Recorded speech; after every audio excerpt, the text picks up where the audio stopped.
Herm is standing. A monster opens its mouth behind him and roars. The goblins who are facing Herm are frozen in horror and screaming in fear. The one with an unperturbed face points his finger behind his back and asks what this thing is. The goblins are silent and tremble with fear, unable to say a word. Herm tells his companions that the monster is dead and they should not be afraid of anything. Behind him lies the motionless body of the monster, which is tied with ropes to a wooden cart. The goblins in front of him are amazed. There are other goblins standing next to the monster's cart. They ask Herm where they can leave the monster's body. He points them to a place near the wall. The goblin who came with him, trembling, asks why all this is necessary. Herm says this is an old friend who will serve them well. He asks if the goblin has the samples he asked for. He gives him 2 wooden blocks. Herm examines them and finds them not bad. The weight and shape suit him. The goblin who gave them away says that the manufacturer of the bars is very proud of his work. Herm replies that it is noticeable by the decorations. He asks the goblin for a sling to try the bars. He gives him a bag in which Herm puts one. He begins to spin the sling, aiming at the monster's body. It also lies motionless, drooling from the mouth of the monster. Herm swings and with the help of a sling throws the crystal at the monster. A wooden bar enters the monster's carcass, piercing its skin. Goblin, looking at Herm's attack, asks what he thinks about this, to which Herm replies that he needs to test a little more. Herm asks Volker to distribute the remaining samples to everyone else. He is not particularly happy about the task. Herm says that it is necessary to tell the others that whoever drives the projectile deeper into the monster's skin will receive 10 merits for such an act at once. Volker is amazed at the opportunity to receive a reward, and pointing at himself with his finger asks Herm for the opportunity to try it too. Volker decides to brag to Herm that as a child he was the best slinger. Herm is pleased with Volker's enthusiasm and says that of course, he can try, and will show everyone else an example. Herm stands and watches the attempts of his relatives to hit the monster's skin with projectiles fired from a sling. Men are trying harder to break through the target in the hope of getting a decent reward. Watching this, Herm thinks that even a child can use a sling for hunting. Herm finds himself thinking that when his people teach her how to use it as a weapon, it will turn the game around. Herm looks at the drooping Volker, who could not hit the monster's skin the hardest. He decides to cheer him up and tells him not to get upset. He will be lucky next time. Next to her is Sister Herma, who is watching the dialogue with interest. Volker sullenly replies that of course he will be lucky next time. Herm is not happy with this attitude of Volker and calls him. He turns his head to him and asks what. Herm says that Volker should tell the master that he needs to make as many such bullets as possible. But you don't need to decorate the shells, there's no time for that. Volker was delighted with the task and readily informs that Herm's order will be carried out. Volker runs to inform the projectile manufacturer of the new order. Herm and his sister look after him. Herma is pleased with Volker's enthusiasm, and Gorza dejectedly remarks that it looks like someone is having a good day. Gorza and Herm pass through the canopy, which the latter pulls down. Herm says it would be much better if he was allowed to put a wooden door in this place. Gorza, in response to his words, irritably waves his hand, saying that he can talk about it for as long as he can. They are not able to afford to install a wooden door because it is too expensive for them. Gorza starts crying and asks the startled Herm if he knows what happened to her today. Without waiting for Herm's answer, she says that the caretaker told her to go to rest, as in his opinion, she worked too hard for merit. Herm is amazed and does not know what to say to her, but only stands and scratches the back of his head. Gorza grabs him by the shirt, starts shaking him and shouting that this is bad, this is very bad. She screams that the person who has to see that she works without rest until she dies is taking care of her health. Gorza leaves. Herm tries to catch up with her and tells her that he knows it's hard for her to be the only wet nurse. He tries to touch her, saying it's all for their future. Gorza turns around and says she doesn't care about it. She, standing at the canopy, angrily says that she just wants to go and sleep already because she is very tired. Gorza throws back the canopy. Herm does the same. He tries to express his gratitude and help his sister, saying that he will cook dinner and let her go to rest. It's the least he can do. His words are interrupted by Gorza, who asks what the stink is at their house. Suddenly, Gorza notices something that makes her scream in horror, raising her hands to her face. Startled, Herm stands, his eyes wide with horror. Gorza turns around and vomits brown goo. Herm bends over to his sister, who continues to throw up on the ground. Behind them on the table are the severed heads of goblins, from which blood is pouring. The heads have rotted and therefore emit such a terrible smell. Herm, holding her sister by the shoulder, angrily informs them that the door will not hurt them after all. In a room richly decorated with ornaments and statues, a goblin plays a flute. From his playing, beautiful music spreads around the room. A small child looks at something with surprise and interest. There is food on the table in front of him, toast, fried eggs with bacon on lettuce leaves, and a pot of sauce. The child begins to drool from the sight and smell of food. He's very hungry. An adult goblin dips a piece of bread into the sauce, takes a bite, and chewing the food tells the other that the child is hungry. The man froze in amazement behind his back, sticking out his tongue, in response to which another adult goblin responds, and what the child did to deserve food. If he wants to eat, then let him find food for himself. The goblin hits the child on the back of the head, causing him to fly away. The child is told that if he wants to eat, then let him go, find his leftovers, and get dinner himself. These are all memories. As a child, this goblin thought that life was a continuous suffering. His stepfather was the ringleader in their neighborhood. The child is sitting on the floor, covered in abrasions and bruises. His clothes are dirty and torn. In front of him, the shadow of an adult goblin froze, which is angry and reminds the boy of a monster. Looking at him, his stepfather saw only his mother's past and his failures. Father's haters took it out on him. A little boy is sitting, surrounded by the shadows of adults, similar to monsters. The child is afraid, preparing to take blows. The child is lying on the ground. He is unconscious and badly beaten.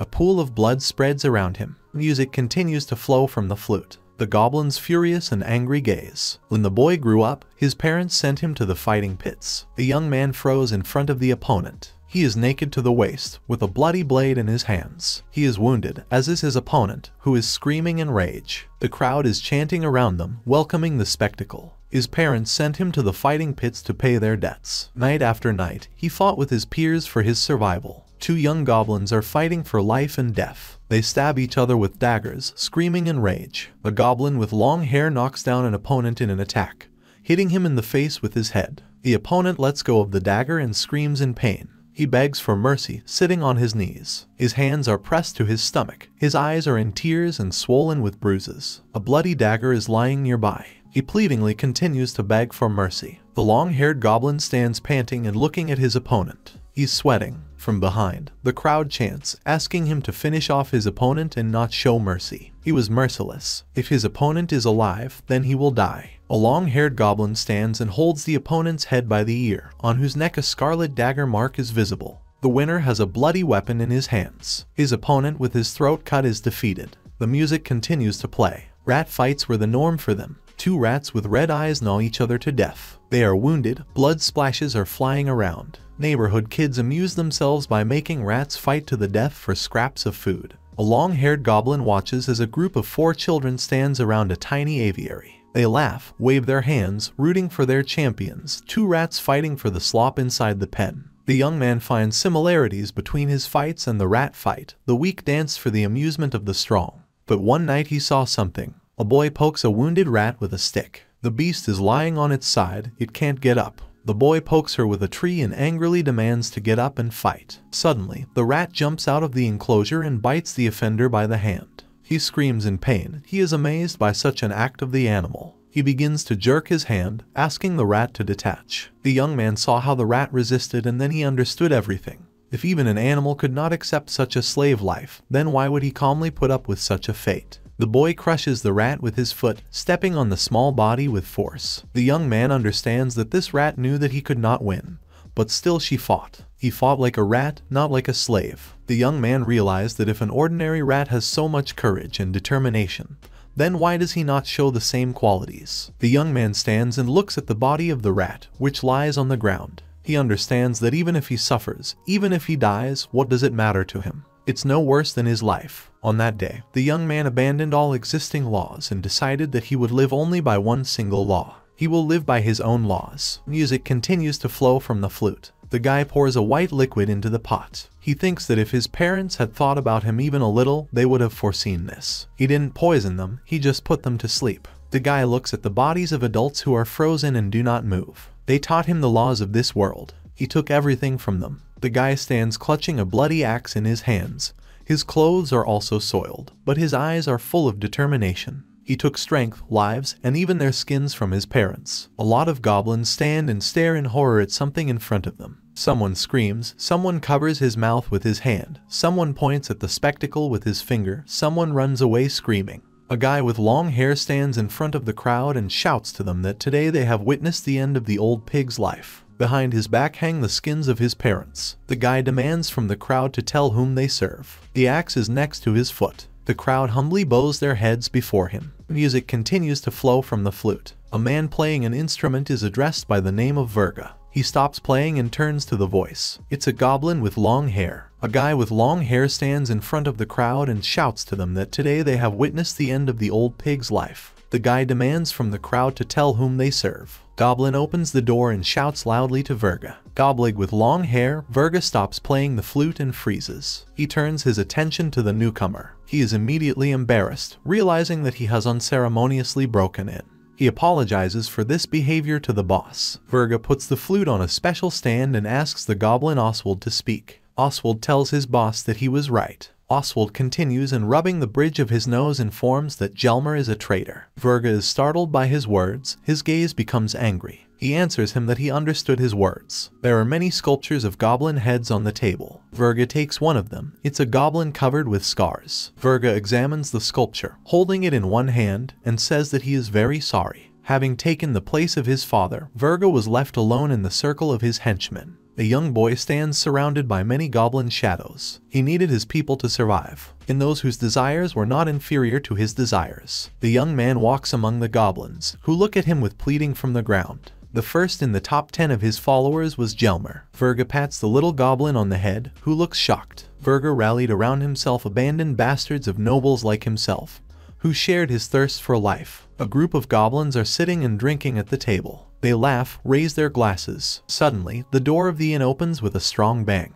Virga comes in surrounded by goblins. Together they defended his primacy and their future. The goblins who were drinking were defeated. The victorious goblins shout with joy and raise up their bloody weapons. Virga raises Hjalmar's hand, rejoicing with him in victory. Hjalmar was like a son to him. He was his first choice. Oswald stands and wonders why Hjalmar betrayed them, for what reason he did so. Virga tells Oswald not to be a fool. When he chose him and Heimo as his closest confidants, Hjalmar had only two options left, to obey such a decision or betray his master. Yes, it's natural. Ever since the time when Virga only gathered his 10 followers, he taught them that the world is unfair, cruel, and dangerous. He wanted them all, while doing great things, not to be bound by the chains of anger, morality, or the wrath of the gods. And now Virga himself is paying for what he has done. Oswald asks Virg what they should do with Hjalmar. He answers him that there is no need to worry. While they are talking to him, the scene is already being prepared, they just have to wait for the result. Oswald suddenly understands Virga's motives and says he understands why he told Hjalmar to send those heads to Herm. Virga says Oswald got it right. Oswald asks the boss if using the heads of the Pog family is not too much. Virga answers the question with a question that for a traitor is not too much. People like Pog don't hesitate to commit crimes when it suits them. But as soon as their opportunities are exhausted, they wash their hands of it. Virga never told them to kill or rape women. They did it because they wanted to do it. But everyone blames Virga when conscience overtakes the performers. Oswald says that Virga, knowing everything, still does not stop them. He replies that no, he does not stop. If he had spent all his time trying to hold them accountable, they would never have become as powerful as they are now. And in the end, there will also be a use for shame. Oswald remembers the little sons of Pog. Virga says they are already dead. At least that's how their lives have benefited. Fortunately, the Bolo managed to snatch his wife and daughter from the clutches of Hjalmar. He took care of it and they will be taken to a safe place. That's all Virga could do. Virga asks Oswald to tell Hjalmar to gather his men and attack Herm's forces. Virga believes that since these young people have got their own army, it's time to evaluate their abilities. Oswald replies that he will carry out the boss's order. Virga takes the flute from the stand. He imagines Herm and asks him not to disappoint him.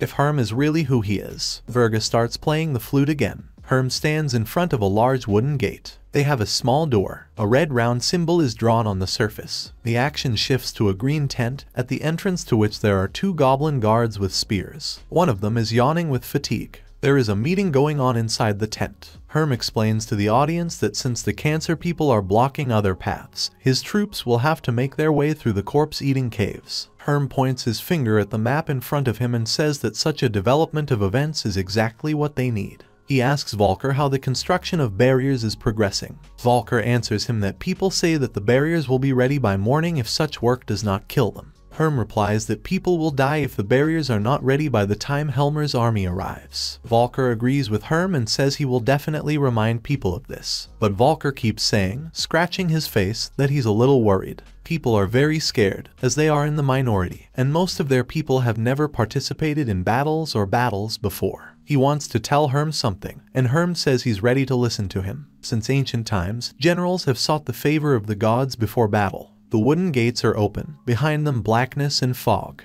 It seems that some things in this world are universal. Herm stands in the cave and shouts, asking if there is anyone alive in it. On the wall to his left are rock paintings of goblins bowing before a red symbol, the same as the one depicted on the gate. Suddenly, a sound attracts Herm's attention, and he turns around. In front of him are two creatures wrapped in cloaks, their hands in long sleeves clasped in front of them. Herm says that's where they are. He's here to see the Kataga priestess. In response, one of the creatures informs him that everyone who wants to see the priestess must be clean. He points to the passage to his right and says that the entrance is here. Herm follows the indicated path and gets into a cave in which moss grows everywhere, and a priestess sits in the center. An elderly goblin informs that she is at the service of a visitor. Meron's water cleanses the soul and it must be drunk twice. Herm remembers the moment when he had already tasted Meron's water, which Gorza gave him. He hopes it will work better this time. Herm asks about where he can get this water. The priestess says that the gods will provide Meron's water. Herm needs to fill the cup with each of the two overhanging rocks,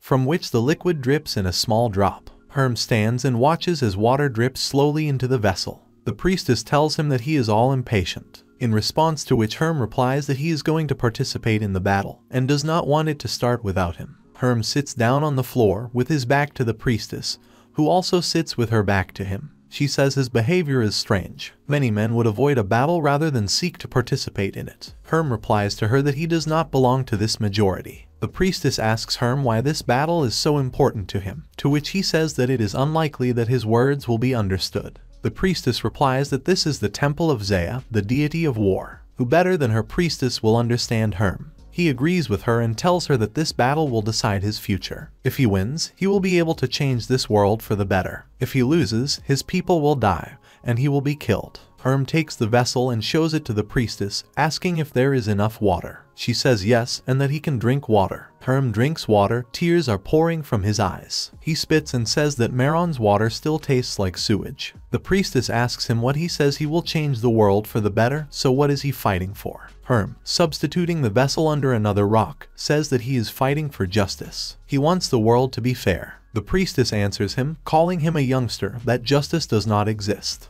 The world itself is uneven and justice for one means injustice for another. His justice is not justice for others. This is a circle that will end in nothing but bloodshed. Herm says it's strange for him to hear such words from someone who worships the deity of war. He asks the priestess if her god is not thirsty for blood. The priestess replies that Zaya only wants to bring out the best in this world. A cat fights with 4 rats. All living things become stronger through conflicts. Herm says that he is absolutely sure that death does not make anyone stronger, to which the priestess replies that victories make them stronger. The cat grabs the rat. Herm says that if he says that the deity of war is abnormal, then won't these words offend the priestess? The priestess laughs and says that all the gods are mad. If things were different, would their world be like this? Herm looks at how the vessel is filled with Meron's water and asks what choice he has then, to leave and live life as a worthless worm. The priestess says that Herm is a stupid child. His heart is so filled with anger that he does not see that he is fighting the wrong enemy. The gods are not against him, he does their will. Herm drinks Meron's water. He knocks the empty vessel to the ground. Herm asks the Kataga priestess who he should fight then.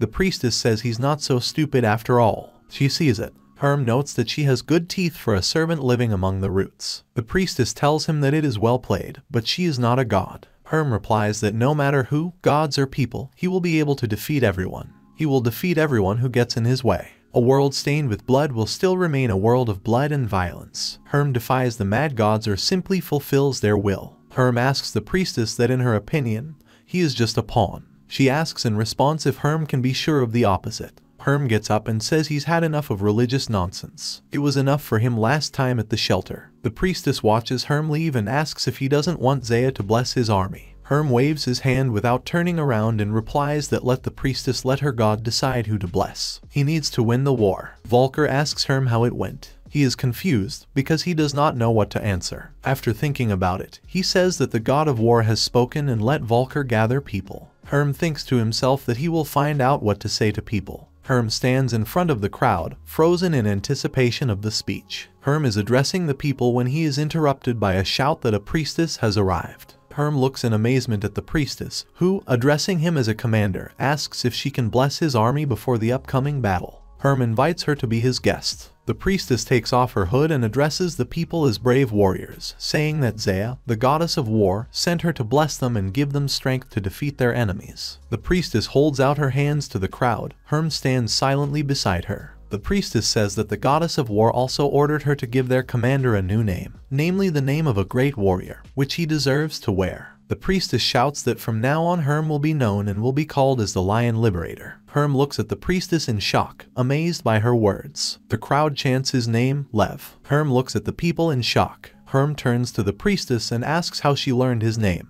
The crowd continues to chant. The priestess, looking at him, replies that his time spent in the shade is over. Now the lion should show the gods what he can do. Military camp. The warriors are sitting around the campfires, talking, eating meat fried on fire. A cloaked figure walks between them. The canopy of one of the tents opens. One goblin leads the other under the arms. The second has a bloody bandage on his head. The goblin takes off his cloak and tells those who have come out that here they are. The one who leads the wounded man turns to the newcomer Haimo. Haimo asks what happened. He is told that nothing. Delka's head is bandaged because he slipped and hit his head. Haimo replies that he sees it. He asks Goblin to look after Delk. The same one warns Haimo that he should be more careful. Jelmer is not in the mood. Haimo responds with words of gratitude. He understands everything and says that he will try not to slip. Haim enters the tent. Jelmer stands and wipes the statuette with a rag. He asks Haim if he has come to see the performance. Haimo asks Jelmer if he thinks he is being cruel to his people. Jelmer wipes the Verg statuette. He replies that it's all just discipline, nothing special. Haimo asks what is the reason to ignore him then.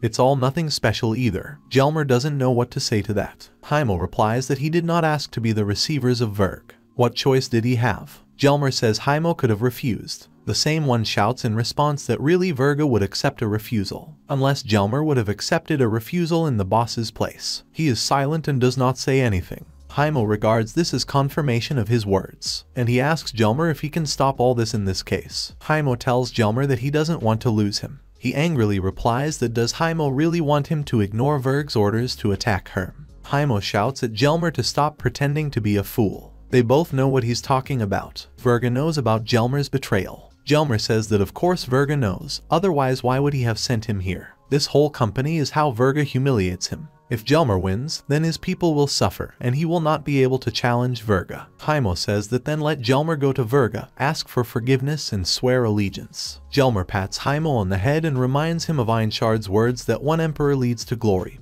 but two to tragedy. Suddenly, Jelmer is hailed with the words that people are ready. Jelmer tells Haimo that despite what he and Verga think, he is not a fool. The scouts report to him everything about what Herm is doing. The whole battle will be over by lunchtime. Haimo says Lev. Jelmer does not understand his words and in shock asks again about what he said. Haimo says that his spies have told him that Herm now calls himself a lion. He was proclaimed by the priestess of Zaya last night as the Lion Liberator. Jelmer reacts to this by saying that Herm is pathetic. Haimo asks Jelmer to tell his spies to be more careful. This may not be the only surprise that Grem has reserved for Jelmer. Jelmer replies that even if 100 gods bless Herm, he doesn't care. His victory is inevitable, because he follows the path of Einshard. Haimo asks him if he still believes in it, if he still thinks that he will become the next enlightened one. Jelmer says Haimo still refuses to believe it. The same one answers that the enlightened Einshard is a myth. This is a character in stories. Does Jelmer really believe that once there was a goblin who conquered all the inhabitants of the forest and founded a great clan consisting of hundreds of tribes? And what about the part where Einshard mysteriously became stronger and changed his form every few battles? Not a little muscle, but the size and power of Einshard increased with each new conflict. Jelmer says that nothing is impossible for the fact that he was chosen by the gods. He puts on armbands. Haimo asks why then there is nothing left of Einshard. If he was so great and united everyone, then where did it all go? Jelmer replies that he thought Haimo knew the story. After Einshard's children poisoned him, they began to fight against each other until there was almost nothing left. And there was no one who would be able to restore the ancient secrets, because goblins are always howling. They need a new enlightened one who can transform the world. Haimo asks Jelmer if he is going to become so enlightened. He replies that yes. Haimo asks what about Verga. Jelmer will also fight with him. Jelmer replies that the world must change, and it doesn't matter who he has to go through to do it. Jelmer comes out of the tent, dressed in armor, clutching a huge axe in his hands. Haimo watches him from the tent. Jelmer greets his soldiers with a cry and words that it's time to crush a few bugs. There are only 10 days left before the hike, so we need to finish everything quickly and return home. Jelmer asks his people if they are ready. He is answered with shouts of readiness. Haimo has tears streaming from his eyes. He leaves, telling his brother to be careful. Maybe Einshard will protect Jelmer. Jelmer froze, startled by what he saw. He stands with an axe on his shoulders. His warriors froze around him. Jelmer continues on his way, his warriors following him. Footsteps are heard in the cave. Suddenly, Jelmer throws up his fist, demanding the soldiers to stop. A scout falls to his knees in front of Jelmer, who reports that the enemies have stopped the barricades at the far end of the cave, only a few hundred killigs ahead. Killigs are a unit of measurement used by goblinoids. They are named after the ancient armored warriors of the legendary Einshard, and they were all the same height, about 2 meters. Jelmer asks how many soldiers are ahead. The scout counted about 20. The soldiers froze in battle formations. Goblins with slings at the back, spearmen in front of them, followed by goblins with shields and barricades with barrels and stakes in front of them. Jelmer understands that there will be at least 30 opponents. He asks about what the other spies said. He is told that the side caves are blocked. Old people and children live in those houses on the edge of the cave. They just hid there scared.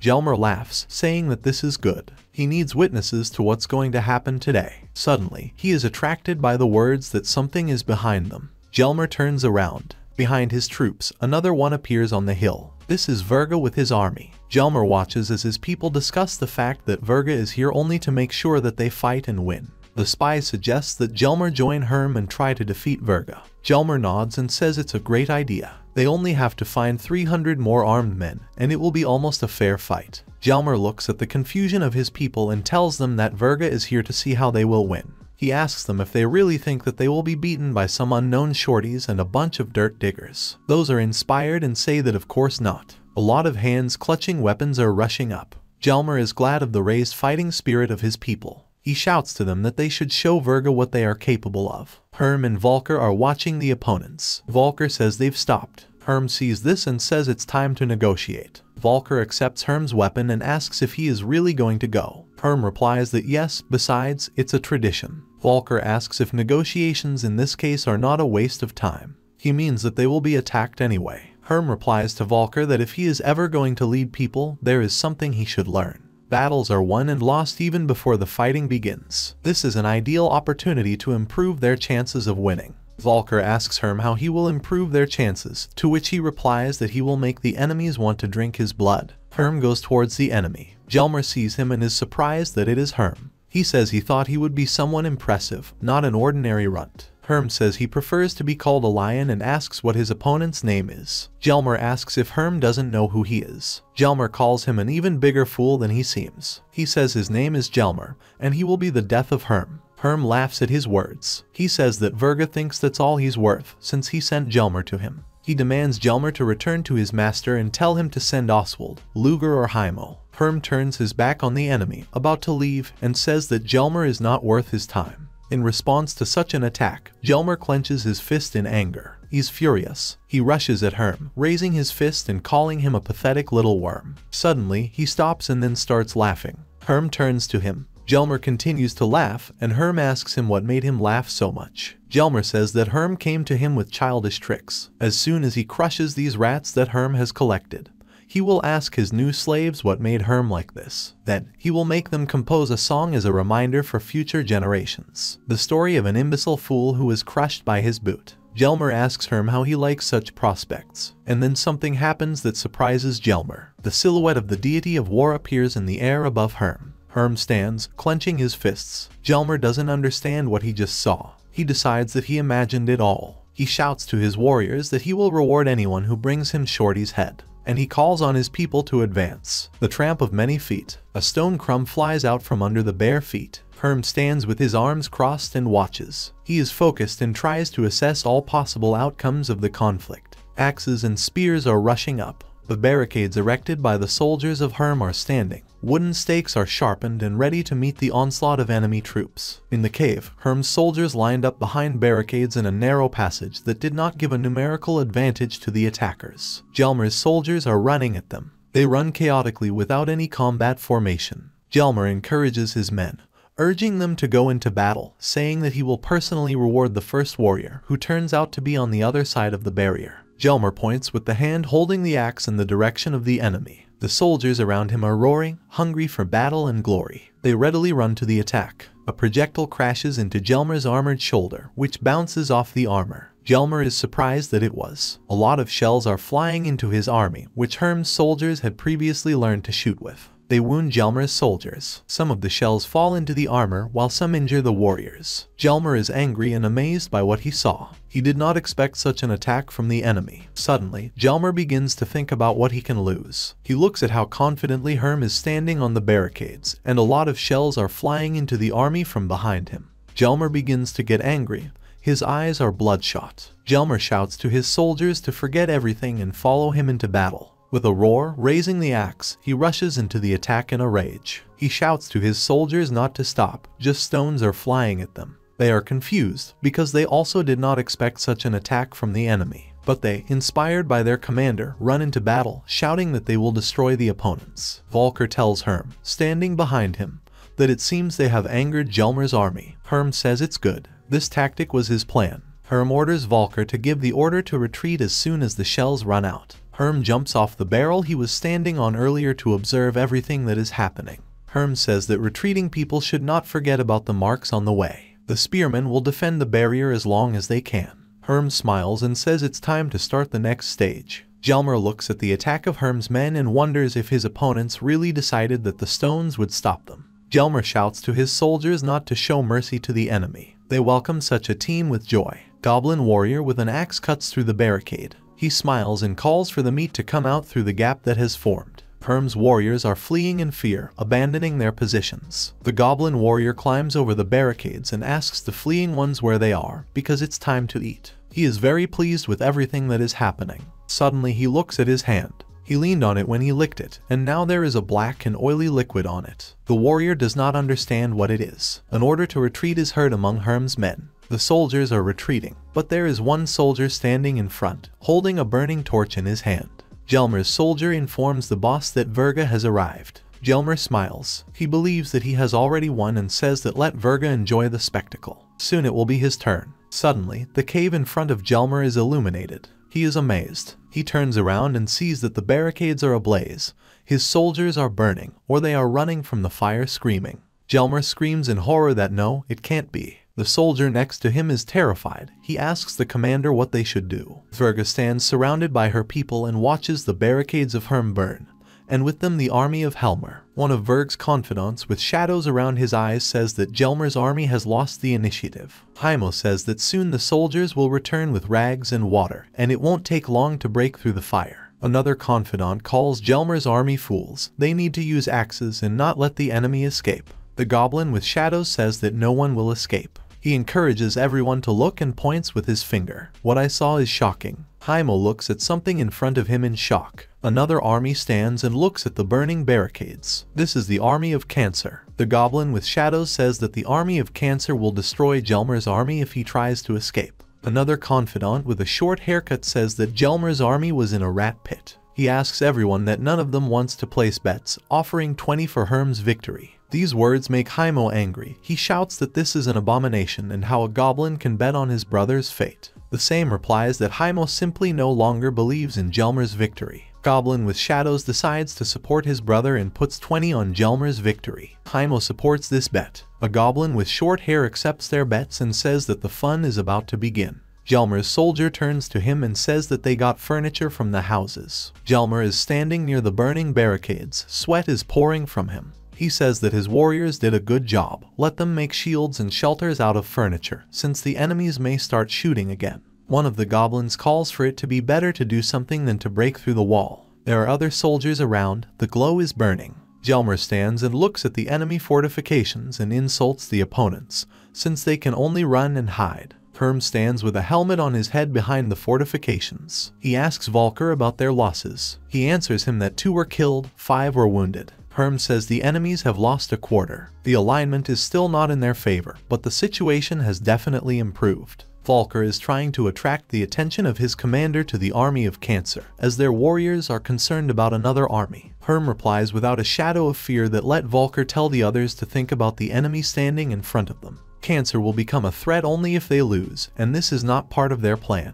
Volker says he will hand over the team, but he does not share much enthusiasm. With a smile, Herm asks Volker to keep the bugle ready. Hjalmar's soldiers attack the enemy using wooden doors as shields. They move forward in small groups. Stone shells fly into the shields, which bounce off them without causing any harm to those who have taken refuge. Hjalmar, hiding behind one of the shields, orders his men to raise their shields higher. His soldier attracts his attention, indicating that Herm's warriors are running away. Some of Herm's soldiers throw slings and run. Hjalmar is pleased with this picture. He shouts that the rats only know how to do this, and they will deal with the escaped later. Hjalmar calls on his warriors to attack those who are still fighting. Hjalmar's army is advancing. Volker shouts to Herm that the first ranks of their troops have fled. Herm calmly declares that he knows this. He asks Volker if he knows how a good leader differs from the best. Volker is scared, sweating, and he answers no. Herm tells him that a good leader is trying to correct past mistakes. Hjalmar's army is advancing on the barricades prepared by the soldiers of Herm.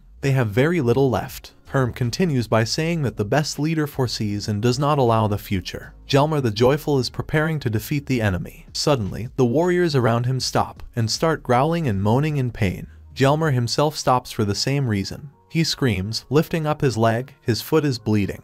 Hjalmar falls to the ground, and with his hand he pulls out of his leg what is stuck there. It turns out to be a thorn. Hjalmar understands why Herm's army scattered. They were just distracting them. Suddenly, the sound of a bugle is heard throughout the cave. Herm's soldiers plug their ears.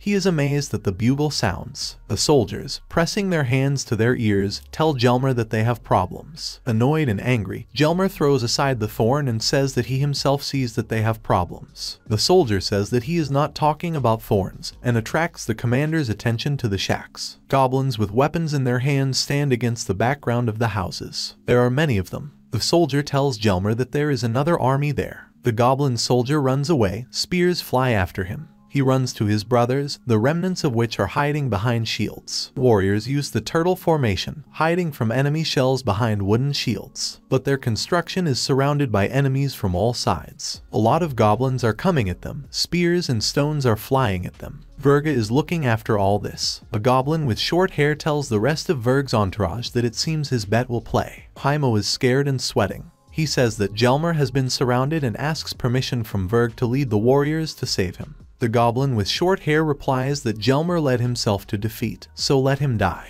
Haimo is annoyed and angry with his words. He shouts that how can he say such a thing? Hjalmar is his brother. A goblin with shadows around his eyes says stop bickering.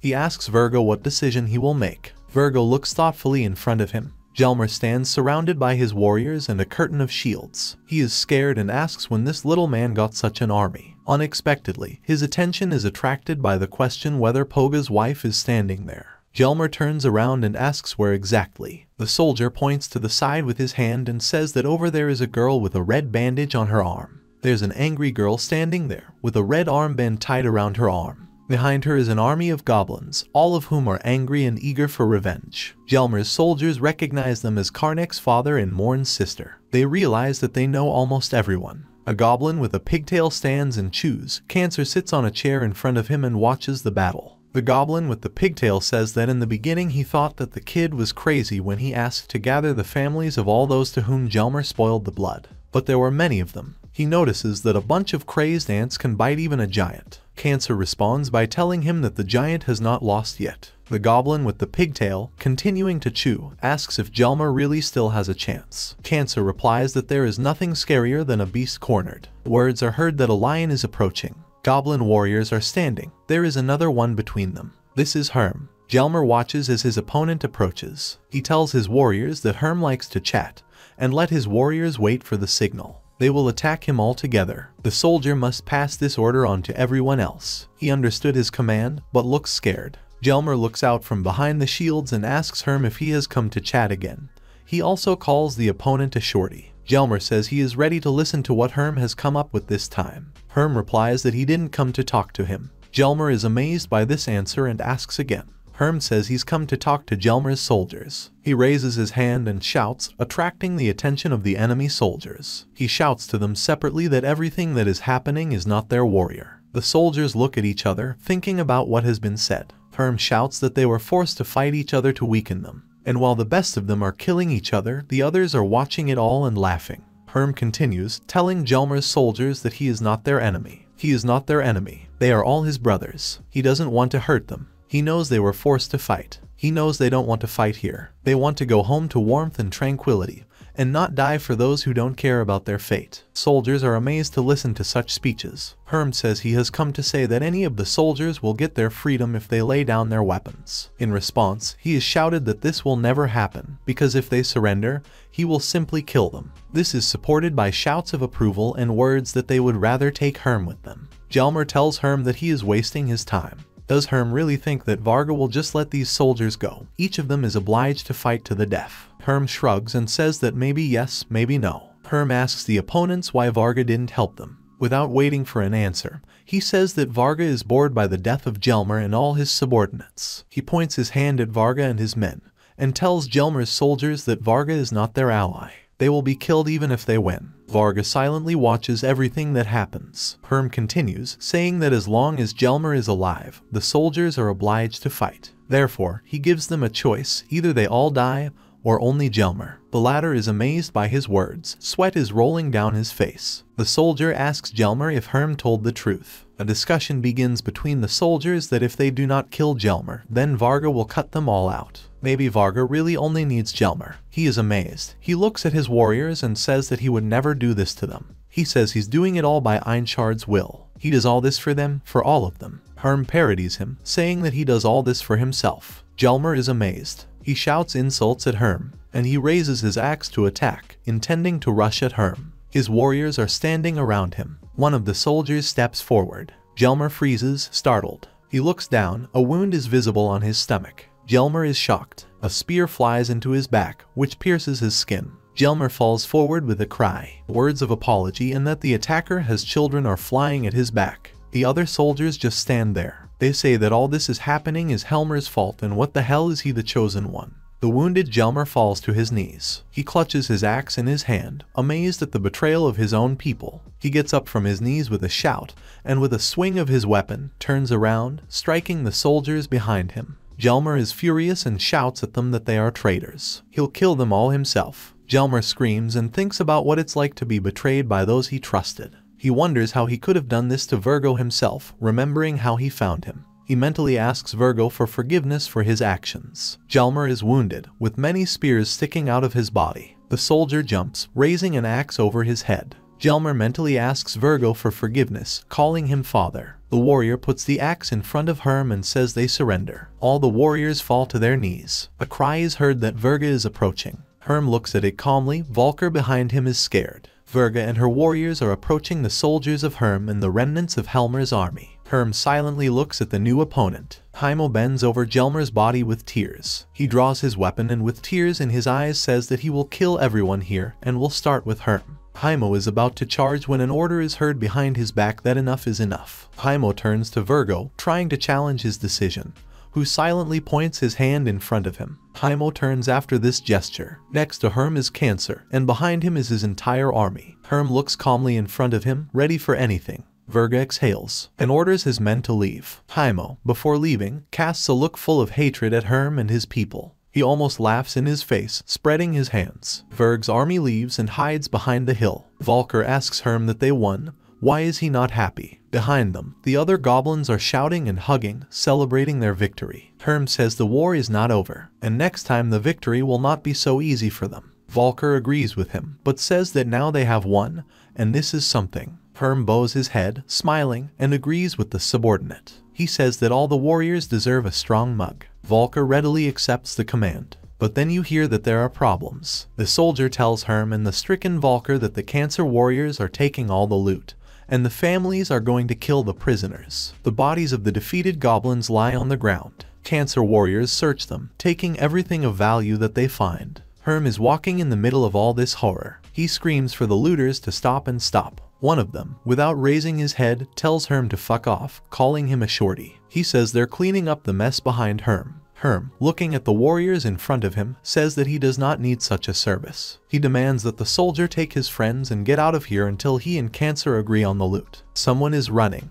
The soldier picks up the bag with the loot and asks Vic to show the kids who is in charge here. A goblin with a pigtail raises a knife in front of him and asks Herm that he is apparently not poor here, and most likely has money with him. Vic demands to give everything to him, otherwise it will be bad for Herm. Someone is running. Herm exhales, thinking that he is surrounded by idiots. He picks up a stick and says that Vic will regret his words. Vic approaches Herm, carrying a spear in his hands, and saying that he will take everything of value from Herm's corpse. He tries to say something else, but a fist flies into his face. Herm and the soldier next to him freeze, amazed at what they see. There is another goblin with a pigtail standing over the lying Vic, who shouts to the others what they have done here. He's very angry. The soldiers don't know what to say to the commander. The same one shouts at them, asking that they want to clean the cesspools with their own tongues all week. Those answer that no, they're scared. Goblin asks that in this case, they probably wanted to be on duty at night at the cave of the centipede. The soldiers in horror shout no, to which the commander shouts that why did they freeze then? Let them take the idiot knocked out by him and get out of here. And God forbid they will arrange such a thing at least once again.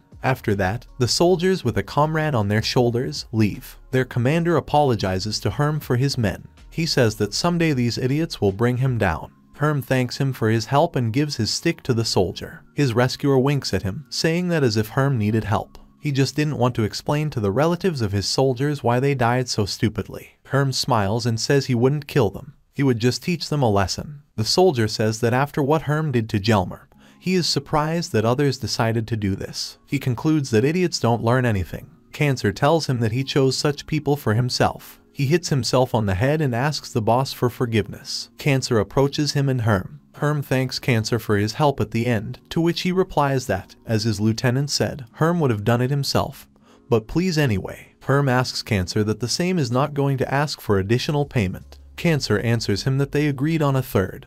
But now, in light of all the events, he wants half. Herm, in response to this, asks with a smile if Cancer is asking for a lot. He says that Raka himself said that victory would have been for them anyway. Herm offers Cancer to take 2/10. Cancer turns to the lieutenant with the question of whether he sees what happens when you become generous. People strive to take advantage of the kindness shown to them. The lieutenant laughs with the whole situation. Raka tells Herm that they fought by themselves and almost lost no people, but without his help it would have been a failure. Therefore, Cancer and its people are owed at least half. Herm in response shouts to him that they got rid of one of the commanders of his worst enemy. Cancer people have not suffered losses, and now they will also receive prey. He demands to divide it 3/7. Cancer answers him that Jelmer was a minor hindrance, and he helped Herm gather the families of the victims. So 4/10. Herm continues to bargain, saying that he convinced the families of the victims to help, so 3/10 and Helmer's axe from above. Cancer agrees to such an offer, and he and Herm shake hands as a sign of the deal. The lizard grabs a bag left by someone and the lieutenant runs after it to take it away. Herm and Cancer, discouraged, look after him, Herm says. Cancer tells his people to take everything from the first line of barricades. Herm watches as the lieutenant tries to take his bag away from the lizard, and asks Volker about what happened to the captured people of Jelmer. He answers him that the prisoners are under their protection.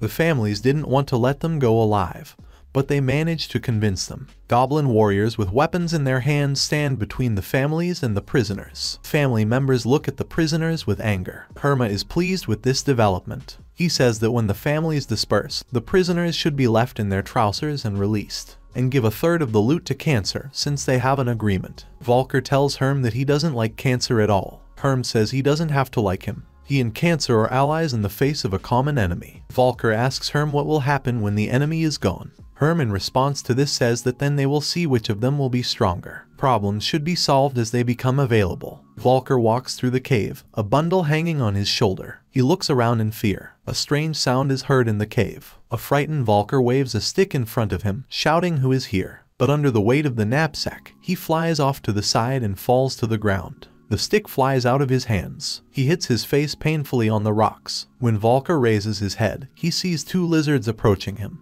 growling at him and slowly coming up with their tongues sticking out. Volker rubs the back of his bruised head when footsteps are heard nearby. The lizards turn at the sound. This is Grem. He asks Volker what he's doing. Volker apologizes. Grem takes his stick and asks him if he was trying to catch breakfast. Volker says no, these lizards taste disgusting. He asks Herm if he has ever tasted these lizards. Herm tries to remember and says that it is unlikely. Volker says that Herm definitely won't like them. When his family was having a hard time, his mother caught a couple of such lizards and fried them. They taste like a leather belt. Herm says he'll take Goblin's words into consideration. He continues, saying that he does not blame Volker for the fear, and asks where everyone has gone. Volker replies that those who did not go on the expedition hid in their homes. Herm is surprised and asks why everyone hid. Herm says it's all about the goblins, because when they show up here, they get rowdy. Herm remembers the words about hiding wives and children. Volker doesn't understand his words. Herm says it's a saying from his lands. He suggests to Volker to go further so as not to get caught by the goblins. Volker and Herm walk through the cave in silence. The silence is interrupted by Volker asking what he thinks is bothering Herma. He replies that it's nothing special,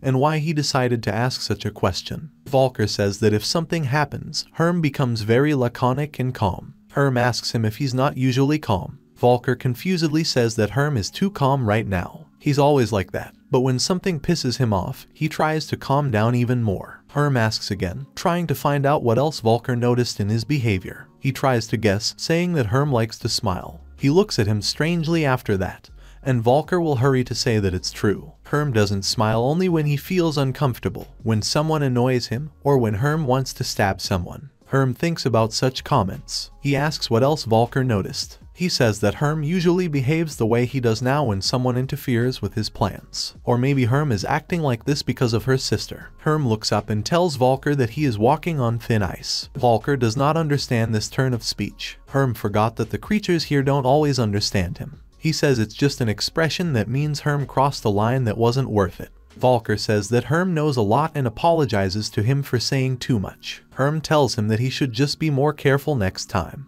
Herm continues, saying that Volker was not mistaken. It's all about his sister. He remembers an angry Gorza. Gorza stands with his arms crossed over his chest. She's angry. Gorza has been mad at him ever since that battle with Jelmer. Gorza shouts at Jelmer. He continues to remember, saying that she believes that they cannot avoid a war with Verga and blames him for this. Volker says he respects Herm wholeheartedly, but Gorza has always taken care of both of them. That's her nature. Herm is lying on the bed, and Gorza is counting their means by candlelight at the table, thinking how they can live. It's hard for Gorza to see how they spend so much supplies. In addition, prices have soared. There are rumors that supplies are being cut. Someone interfered with the delivery of food. This is a huge problem, because the Cancer and Varga clans pay people with products, and with rising prices, it will be difficult to maintain control. Herm asks Volker to keep his ear sharp and tell him the details. Volker says he will do everything, but he asks Herm that he and his sister grew up together. There must be something else. Herm says it's all about her sister's boyfriend. Volker is amazed that Gorza has a boyfriend. Herm says it's a Torst. It's a little green goblin. Volker asks what that sucker is. Herm confirms it. Volker imagines Gorza and asks what Torst likes about her. Herm angrily tells Volker that he just told Tom to keep his mouth shut. He replies that he understood everything. Herm says it is. Thorst takes care of Gorza, and although he tries to keep himself in hand, sometimes he becomes emotional, especially when he thinks that Herm's actions are hurting Gorza. Thorst said that Herm is a scumbag who disgraces the Greyborn name. I wanted him to die so that he wouldn't hang around his sister's neck, since he doesn't give her anything in return. Volker says that just one word from Herm, and when they return, he will take the guys and visit Torst. They will be wearing masks and no one will guess. Herm is amazed by his words, but tells him not to do anything stupid. Volker asks Herm if he is sure, because they can do it lightly, just in case. Herm says he appreciates such enthusiasm for defending his honor, but it's better to leave Thorst alone. It's much easier for him when he knows that Gorza is being looked after, and she won't be left alone in case something happens to him. Volker says he won't do anything, but he can at least find out Thorst's intentions. Herm says he's thought about it, but it could be the worst dinner of his life. They've finally come. This is a huge passage in the cave. A lot of people came to him. Volker and Herm get in line to enter. The queue is moving slowly. Suddenly, Herma is called out. This is Cool, who tells Herm that he is rumored to be very busy. Herm says he did what he had to do. Cool asks in response whether such actions were right. It would be fine if Herm had put together his own gang, but hadn't he gone too far? I should have told the guards, not put my people under attack. Volker steps in for Herm, saying that they told them. Cool is amazed and asks why no one told him about it. Varga has a lot of influence, unless he would allow the guards to interfere. Cool doesn't know what to say in response. He looks at Herm, who looks at him. In the end, Cool agrees that Herm was right. He asks him if Geth would be happy with who Herm has become. Geth is Herm's father. Cool says he doesn't know what Herm will do in the future, but he asks him not to be like these monsters. Herm says he will make a better place out of this world. He promises this to Cole and his father. Cool waves his hand, asking Herm not to die at least for a start. Herm and Volker pass through the gate, going to find their people. A huge cave. There are a lot of people in it, all crowded into groups. Someone walks among themselves. It's all goblins. In this society, alliances are made, deals are made, conversations are conducted. One of the goblins with a gray beard, seeing his kinsman trying to sell goods to others, approaches the merchant. He asks the seller to sell his shit elsewhere,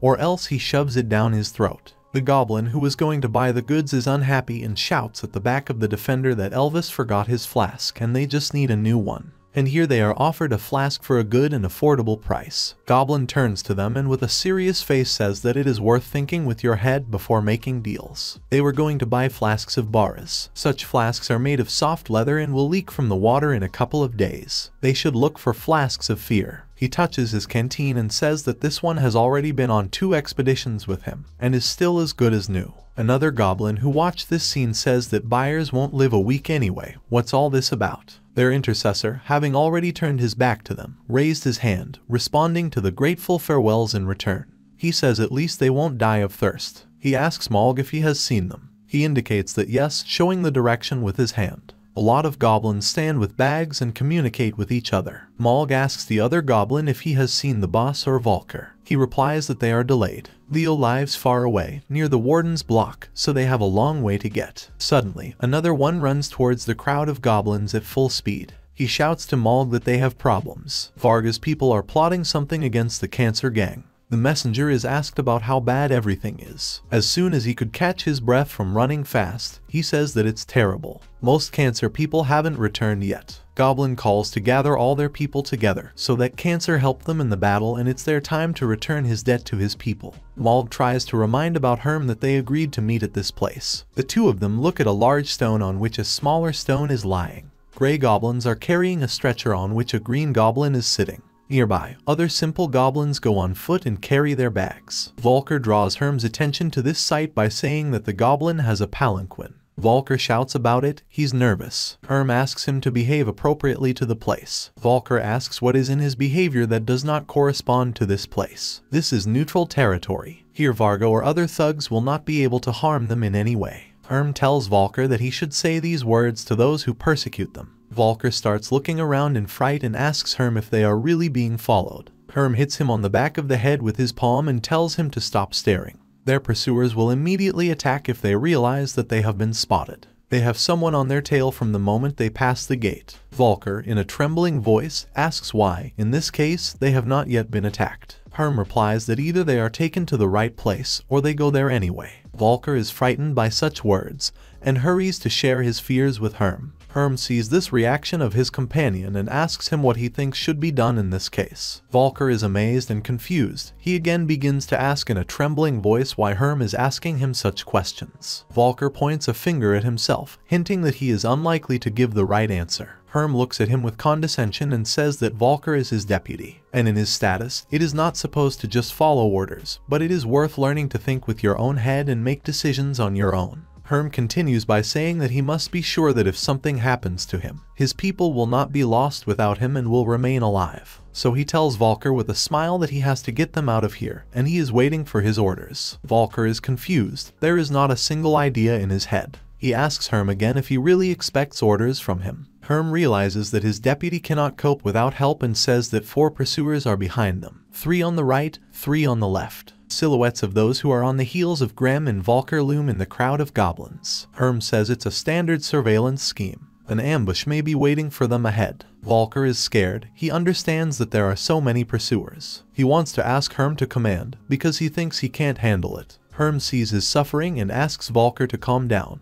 He tells him to take a breath and think. Herm asks Volker to imagine that they are in training and this is just a test. He is trying to remove Volker's panic in this way. The same person begins to inhale and exhale, repeating to himself that he needs to relax. Volker's ear picks up a sound. He turns his head to its source and tells the stricken Herm to follow him. They push through the crowd. Herm looks around in surprise at everyone around him. They are approaching the procession with a stretcher. Volker and Grem enter a column of goblins carrying knapsacks. Volker asks Herm if he sees the pursuers. He replies that he does not. Those who sat on their tail retreated. Their pursuers will not be able to attack if they blend in with the crowd of porters. Herm praises Volker for a well-thought-out plan. Volker accepts the praise, asking what got them through. Herm turns around and says something like that. He says that if they get closer, they will be able to reach the meeting place as a last resort. Volker says they're almost there. Ahead there will be a stone near which they agreed to meet. Herm turns around and asks where everyone is. He doesn't see any of the people they were supposed to meet. Volker calls Herm. They were surrounded by their pursuers. They are taken in a ring.